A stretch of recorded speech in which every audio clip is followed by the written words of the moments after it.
Last question 6 question. इस type का question भी हम आगे एक्सरसाइज 3.1 में कर चुके हैं, age related question. 5 years hence the age of Jacob will be 3 times that of his son. 5 years ago Jacob's age was 7 times the age of his son.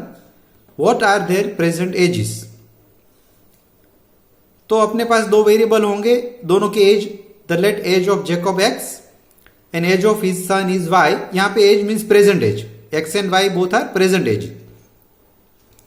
पहला कंडीशन है 5 year hence, hence मतलब after, 5 year hence after 5 years, after 5 years मतलब दोनों की as में 5-5 साल बढ़ जाएंगे, तो Jacob age will be X plus 5, son's age will be Y plus 5।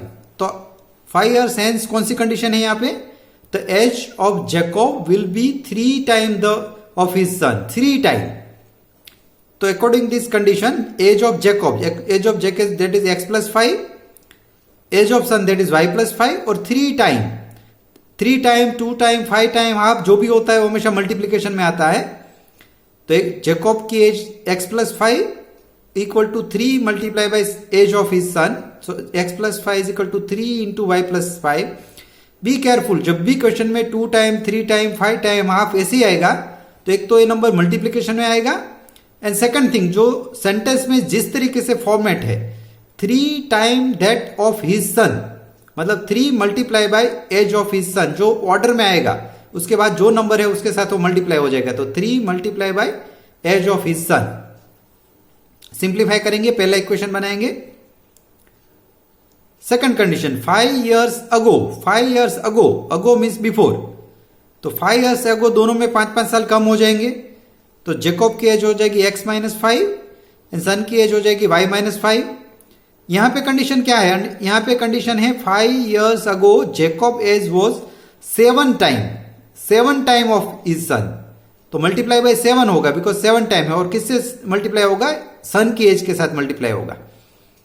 तो according to the question x minus 5 मतलब जेकॉब की एज इक्वल टू 7 टाइम के साथ मल्टीप्लीकेशन होगा y माइनस 5। केयरफुली यहां ब्रैकेट बनाना बहुत जरूरी है, अगर ब्रैकेट नहीं बनाएगा तो आंसर गलत हो सकता है, कैलकुलेशन मिस्टेक हो सकती है। सिंप्लीफाई करो, दूसरा इक्वेशन बनाओ। Once you have both the equation, तो यहां से तो सेम टू सेम मेथड है, कोई चेंज नहीं आ रहा है।